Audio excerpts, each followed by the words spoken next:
bleed. And now, here's your host, Bill Damiano.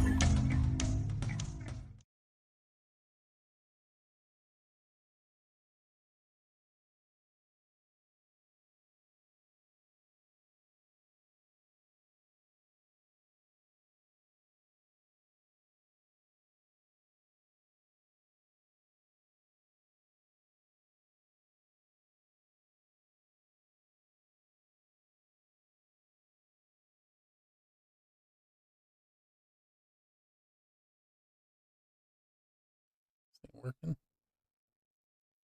I didn't bookmark it. As I go live, I am Bill, and we're going to start that over. Welcome to the Pennsylvania Rock Show. I am currently turning on chats, so if you're wondering why I'm distracted, it's because I'm distracted. I'm going to start that over. Welcome to the Pennsylvania Rock Show, providing you with the best unsigned rock and metal. The Pennsylvania. I can hear myself.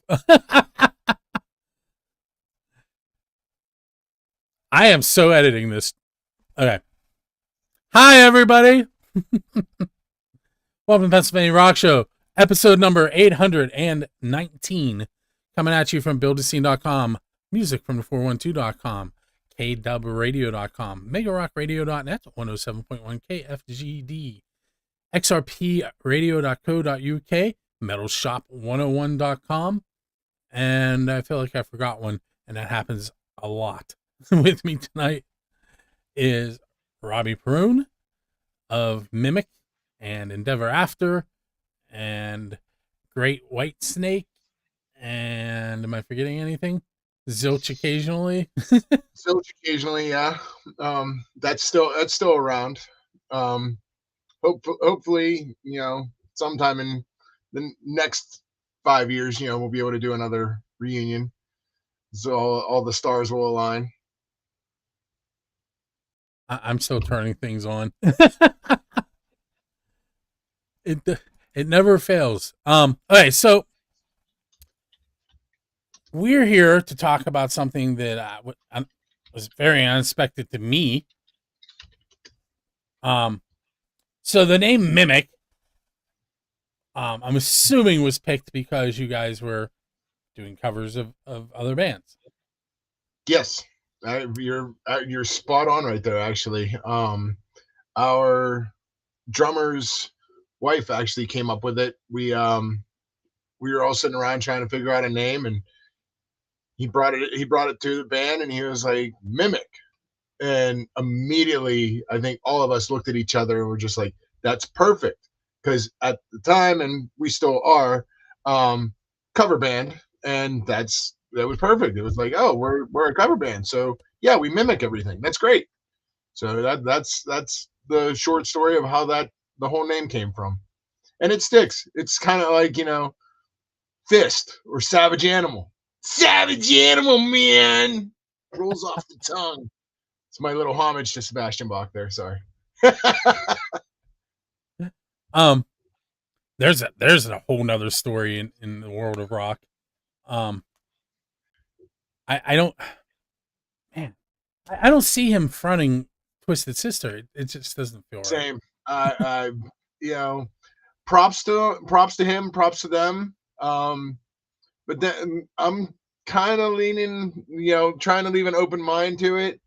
Some videos have popped up of him singing "I Want to Rock" with his band, and I mean, I hope it goes good, and I'm sure it will go good. A lot of people were skeptical about Axl fronting AC/DC too, but I think he took that to another level. I think Axl was currently, like, in recent years, Axl did AC/DC better than he does Guns N' Roses. I agree. And full props to Angus Young, because I was at that original reunion show back in 2016 while he was doing double duty, and I give all the credit to Angus Young, because Angus would not let him, and he's admitted that Angus wouldn't let him slouch. And I think doing double duty like that really brought the Guns N' Roses shows to light, because I was there and it was an unbelievable show. Recent years, Duff and Slash are there. So here's the thing, like, I've never seen Sebastian Bach live. I've never seen Skid Row live. I had tickets to, but by the time I got into Star Lake and out of my car, I don't even know who was singing at that point, but we literally opened the door up and he said, "We're Skid, F and Row, good night." That parking is a nightmare there. I'm gonna say that was the Kiss farewell tour.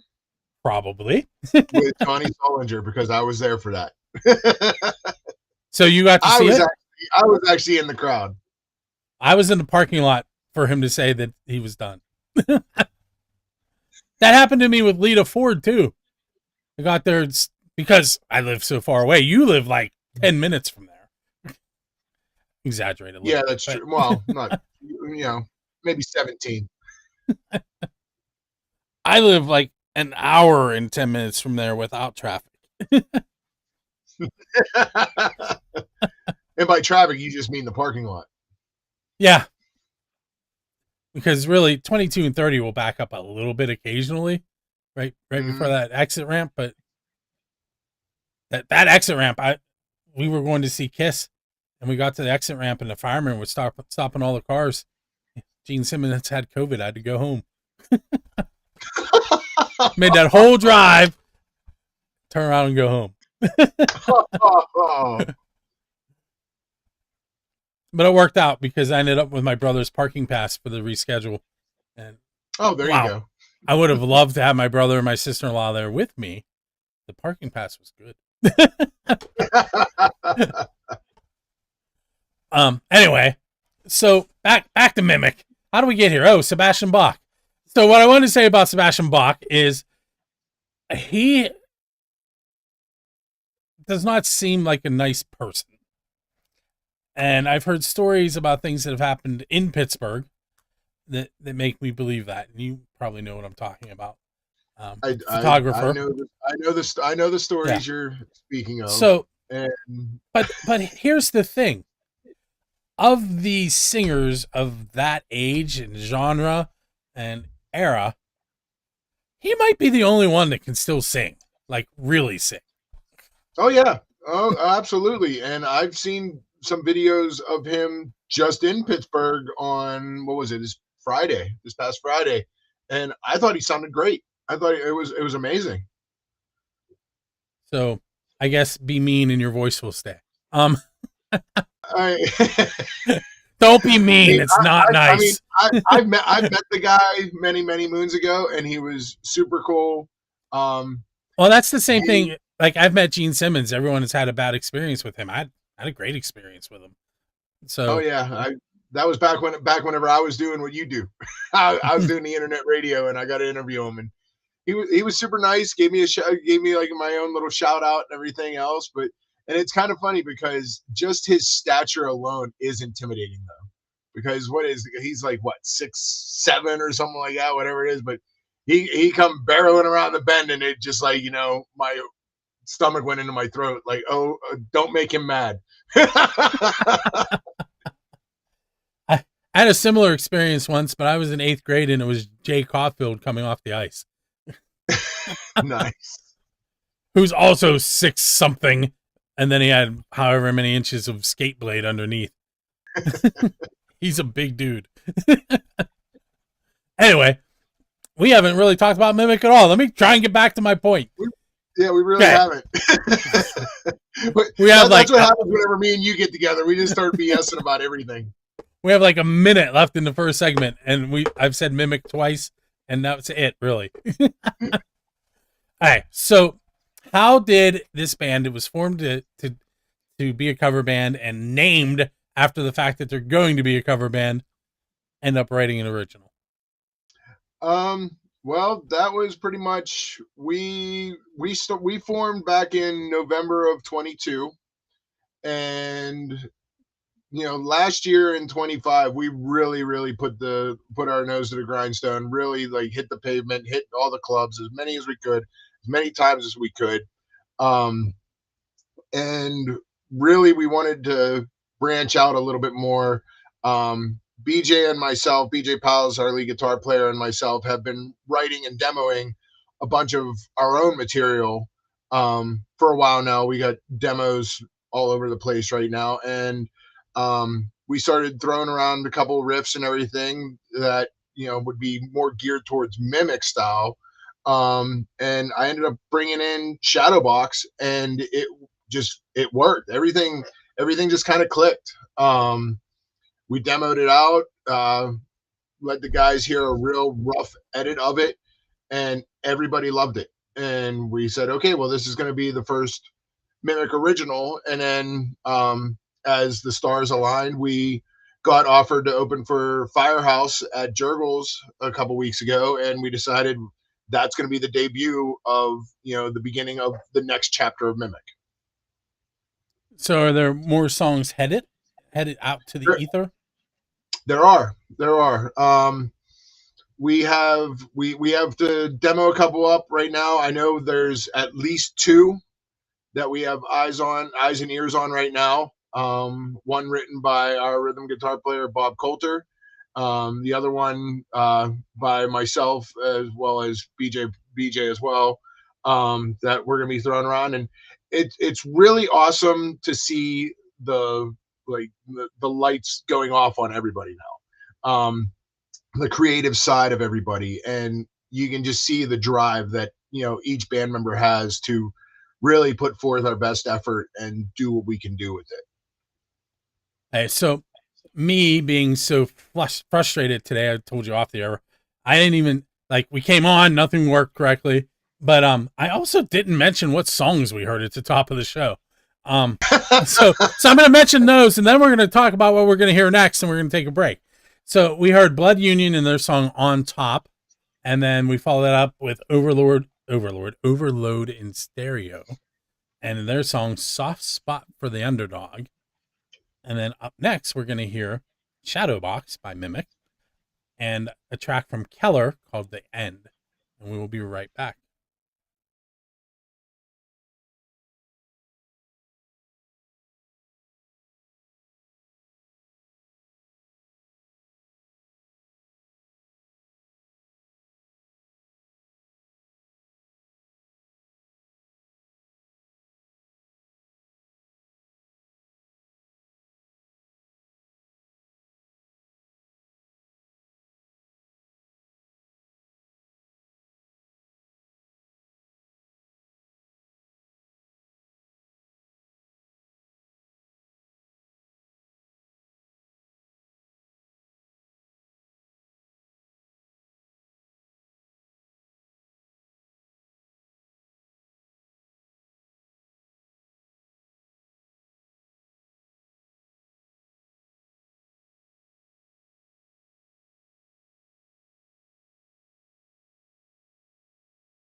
Welcome back to the Pennsylvania Rock Show, episode number 819. If you're just tuning in, with me tonight is Robbie Perone, lead singer of Mimic. Bass? You play bass in Great White Snake, correct? Correct. And owner of Endeavor After LLC. I'm assuming that's an Endeavor After shirt you're wearing. Yeah. It is. This is actually my new line.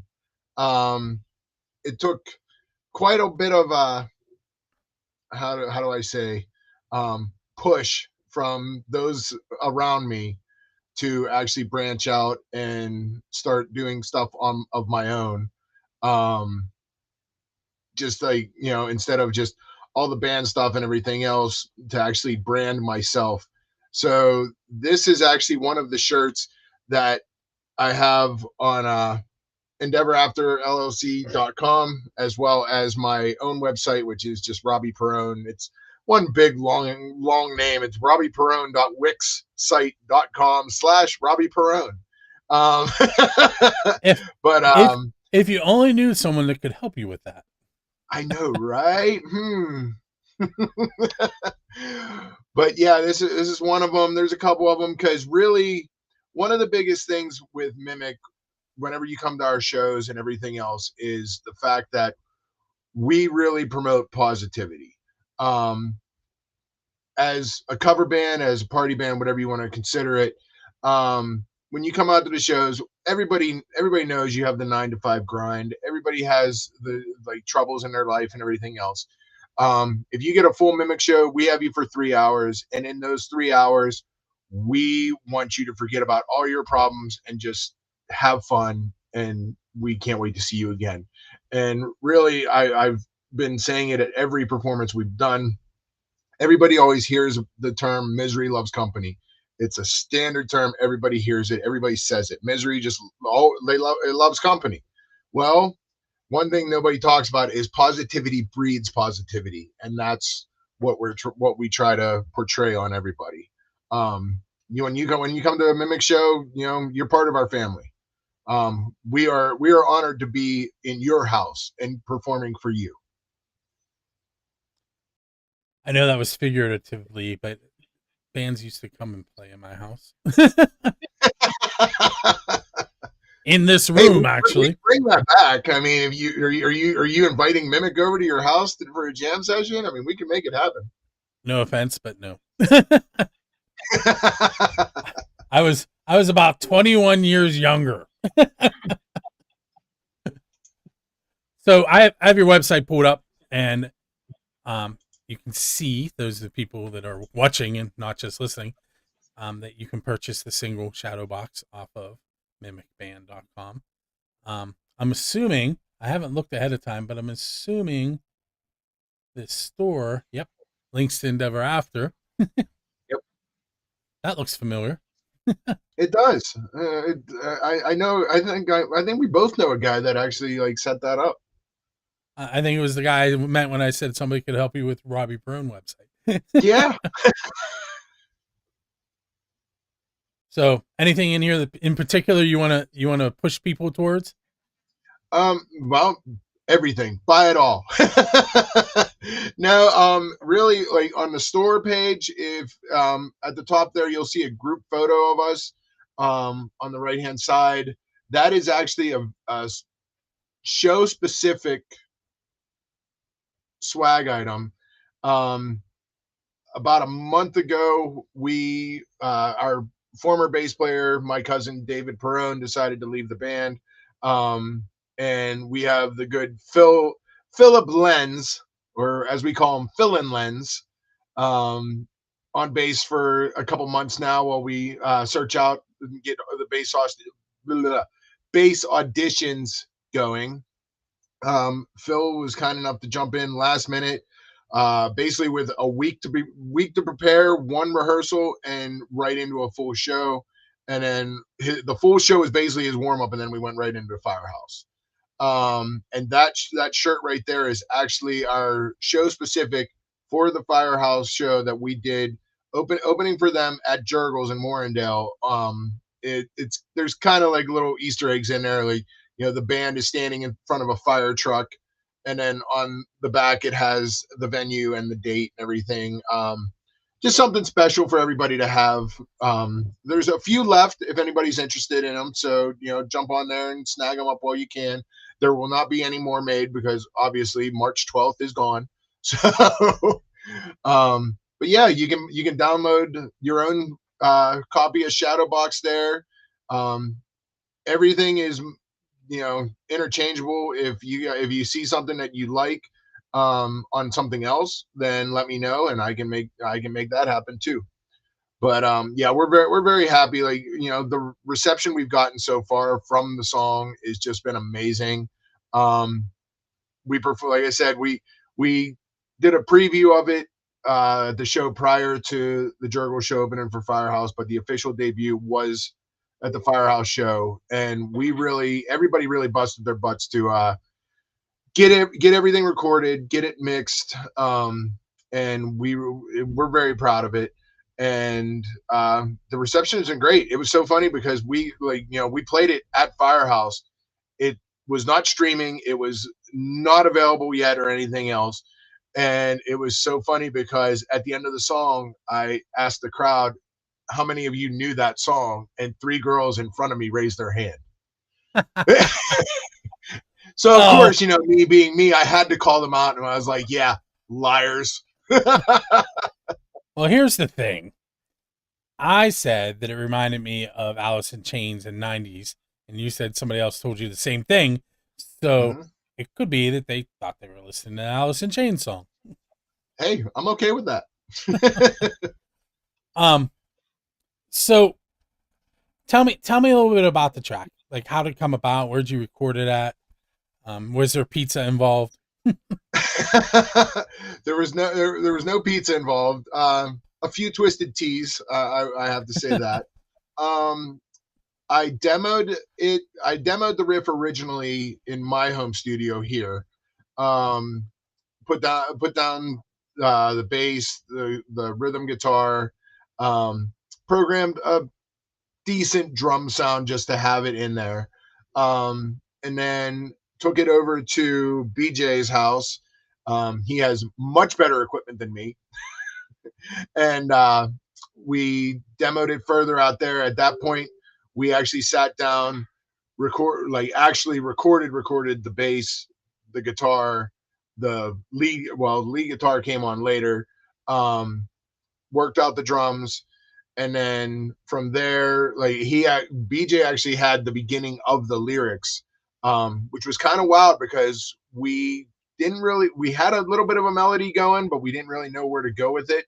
But then out of nowhere, he just literally looked over to his monitor and was like, hey, how about this? And we started singing it, and it worked out for the most part. But then, we changed it here and there and really gave it a positive spin on it. The song itself is basically about a guy who's battling everything in his mind that, you can tell from the artwork. It's like, eviction notices, relationships, families, jobs, all this stuff going on in his head. And that is his shadow box, and he's fighting all his problems all the time. And the biggest thing is all these things are telling him no. Like, you can't do this, you can't do that. Well, who are you to tell me I can and can't do something? So there's a line in it that says, let him point in the air and tell you no. Well, I say yeah. And that's where, we really get the crowd. There's some gang vocals in it where it's like, yeah, because we want to bring you up. We don't want that to, we don't want all those problems to weigh you down. And I don't want the problems to weigh me down. And, that's really the synopsis of the song. Once after we demoed it and everything, Chris went in, laid down some amazing drums on it. Bob laid down his guitar. BJ came in and knocked out the solos. I worked the best I could with vocals. But the coolest thing for me on this one, especially since I'm not gonna give away too much of my past, but it's been a long time coming. I have been on some recordings, but this is the very first recording that is so near and dear to me, from the ground up, my riff, the band bringing in their input, everything else, switching stuff around. And just the first one, it was really organic. And to top it all off, the gang vocals you hear in that saying, yeah, features my son, Brandon, which is awesome to me. I love the fact that we really extended it to family on this one. Very cool. We talked about that the other day. I started smiling when you were bringing it up. We did. So, and I tell you what, you were smiling. You should have seen my ear to ear, grin on my face whenever he was all mic'd up and going. All right, so we're going to take our next break. Speaking of 90s feel, we're going to hear from Neostem and their song Mud Hole, which is... Neither of us can really talk tonight. This is rough. I know. Do you know what Mud Hole is about? I have some ideas just by the name, but... Let me tell you that they're from Munhall. Nice. Okay.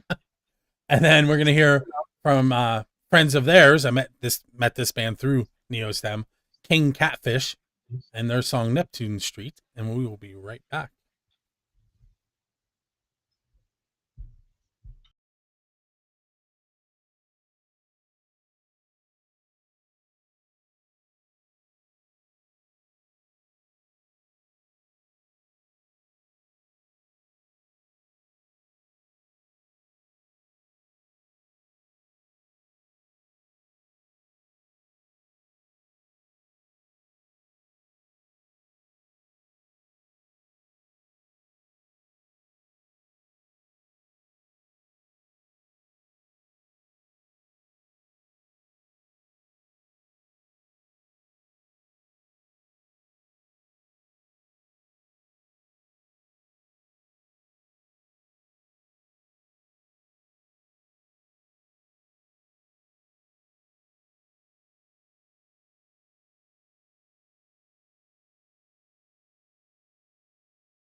Welcome back. We're headed into segment number 3. I'm going to remember to press that button again. With me is Robbie Perone of Mimic. So I kind of threw in my pizza question, and it didn't phase you, which means I don't think I've ever asked you the pizza question. Uh-oh. So there are 2 questions that are official and unofficial. Build a scene. This is the unofficial one. What is the best pizza you've had because you're a musician? Because I'm a musician? Yeah, so you have to link it to music somehow. So I'm assuming that you want like a venue or something that I've had. It could be anything. It could have been when you were recording Shadowbox in your basement. I would honestly have to say the best pizza I've had is anytime that the guys and I get together of hanging out. We got away from it for a little while, but we started to bring it back. Is after shows and everything, if it's close enough to, instead of like rehearsing, we'll get together and just hang, talk about the show, joke around, just have a great time. Put like Spinal Tap on the TV or something like that, and just hang. And I think the best pizza I've had as a musician would be Breezy's Pizza, that BJ and his wife Lisa, I believe it's their cousin, I think. But yeah, they get that, and we hang out. We just grab a couple slices of pie, watch some Spinal Tap, watch some like Dream Theater concerts, Van Halen, whatever we're doing, and just enjoy. It doesn't.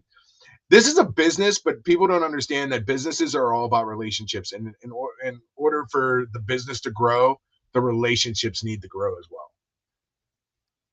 So I'm trying to think of, I'm kind of glossing over what you just said there, but not on purpose.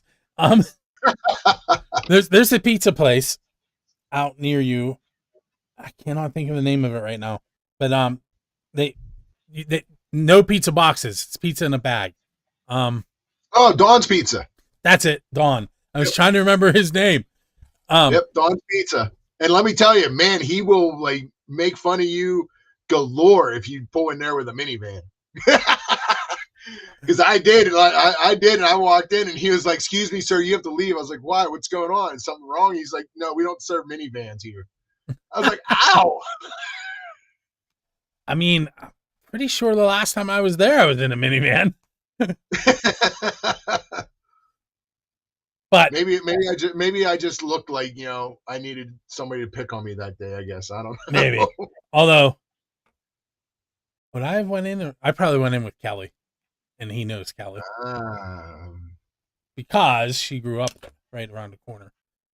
Oh, okay. Well, ish. Ish. By West Allegheny. Across the street. Yeah, ish. Okay. And then the official question, I'm sure I asked you this one, but I'll ask it again just in case. Who's your Dave Grohl? And no, I don't mean, no, never mind. What I mean is, it took you a second. Who would you want to go up on stage with and perform one of their original songs? Ooh, there's quite a few of them. I would have to say it's actually a tie for me between Skid Row and Overkill. Okay. Very, very, very, very little far apart there, but both bands. Well, that brings up a question: are you singing or are you playing bass? Oh, I'd definitely be playing bass. Definitely be playing bass, because whether it's Sebastian Bach or Eric Ronwald, I'd say unfortunately, Johnny Solinger has passed, so obviously it can't be him. Rest in peace, Johnny. But yeah, they would have to be the singer. And there's no one that's going to take Bobby Blitz's place in Overkill. So definitely bass. Can you remember and pinpoint the moment that you knew that you needed to be in a band? 12 years old when I got my first bass. That's it's been in my DNA for since then. Actually, before then, and I give full credit to my cousin who is no longer with Mimic, David Perone, because he's 7 years my senior, and I always looked at him as far as he was the guy in the scene, he was the musician and everything else. He was the bass player, and he would always push me to try to play guitar instead so we could work together and everything else. But these fat fingers are not really good for guitar. I've been trying recently, though. I have been trying recently, and I do play some rhythm guitar with Mimic. So, and as far as recording wise and everything, I can demo the crap out of anything. Luckily, I have two awesome guitar players, Bob and BJ, who understand my crappy playing and can fix it. But no, 12 years old, I begged and begged my parents for a bass. And sure enough, Christmas morning, they pulled the Christmas Story on me. Like, we went through the entire Christmas and it wasn't there. And all of a sudden there was this little note that said something about our patio or something like that. And as soon as I flicked the light on in the patio, they had everything set up, like the bass, the small amp, everything. I specifically remember I had 2 tablature books. Now you can find all that stuff on the internet. But back then you actually had to buy a book. Most of them came from Wolf Marshall, who he was good. There's a lot of people on the internet now that play a lot of different things that are in those books. But I had the books of Injustice for All and Appetite for Destruction. So those were my first 2 workarounds, and it was rather amusing because everybody knows all the stories of Injustice for All and how there's a lack of bass. Well, when you're a 12-year-old kid picking up your bass for the first time and Blacken comes on, you start really rethinking your life. But no, that was absolutely it. And I have here I am over 35 years later, still doing it, still going strong, and here we are talking about yet another band, a new band now, Mimic with another brand new original. But yeah, I mean, I started playing bass and stuck with bass till I think I was about 20 or 21, and then I went into singing. Never really formally trained or anything like that. I just took a lot of influence from a lot of the guys in the scene, and knew I could. I won't say I knew. I felt I could fit somewhere in the middle. And then back and forth for years. Working with Dave and Dan Climo and Zilch. That was kind of a really big push to lead sing, because as we like to tell the story, and ironically enough, we started talking about Star Lake. At Star Lake, Dan, Dave, and myself were at a Lynyrd Skynyrd concert. A few beverages were had, a few. And then we started talking about putting a band together, and Dave just looked at me and went, "Well, what are you going to do?" He's like, "My brother plays bass." And we just kind of went, well, I guess I'll sing. Let's do that. I'll sing. And that was pretty much it. And then, a somewhat tipsy Dan Climo rolled around the truck and pointed directly at us and went, "I got the name, Zilch." And there you go. For as easy as Mimic showed up, Zilch was that much easier to show up. So I actually remember the first time I became aware of Zilch. I was at my wife's cousin's wedding reception. Something deck house. North Park Deck House. That's it. That's where we were. And there was a Zilch poster on the door. And I went home and I Googled it. It's kind of funny because I think I actually found pictures from that show, because I think we've only played there twice, two or three times. And I think the other day I was going through a couple of my storage bins, and I ended up finding pictures of that. So I'm assuming I was there probably the weekend before. One would hope. If the fires were up. Or you did what everybody else does and we used to do, was put it up and not go take it down. We were notorious for that. My neighborhood had them on telephone poles for months. Yep. I used to get so mad about that, and now I look at it shows and I'm like, man, if only they would put posters up. Right. The internet has ruined a lot of things, and that's coming from a computer teacher. Okay, with that, we're gonna head off into the evening. I'm actually gonna talk to him a little bit more, but then I'm gonna let Robbie go. We're gonna listen to one more track. It is from the band Rebel Revolver, and the song is called The Stray. Here on the Pennsylvania Rock Show, episode number 819. Join us in each and every Monday. And then on Tuesdays, jump on Music from 412 at 8 p.m. to hear the Pennsylvania Rock Show flashback, where I go back and we take a song from the early years of the Pennsylvania Rock Show, talk to one of the people involved in recording that track, and then pick a newer song that they're involved in and compare the process between making each song. It's kind of cool. Nice. That said, we're going to go listen to Rebel Revolver. Always a pleasure. Thanks, Robbie. Don't forget that Music from 412 has partnered with Dresky Entertainment to have Dresky give away 2 tickets to select shows that they are producing. And it's real simple. All you have to do is go to musicfrom412.com/contest, click on the show you're interested in attempting to win tickets to, and follow the directions. Even though you're giving us an email address, it's only used to tell you that you've won and to contact you about receiving your tickets.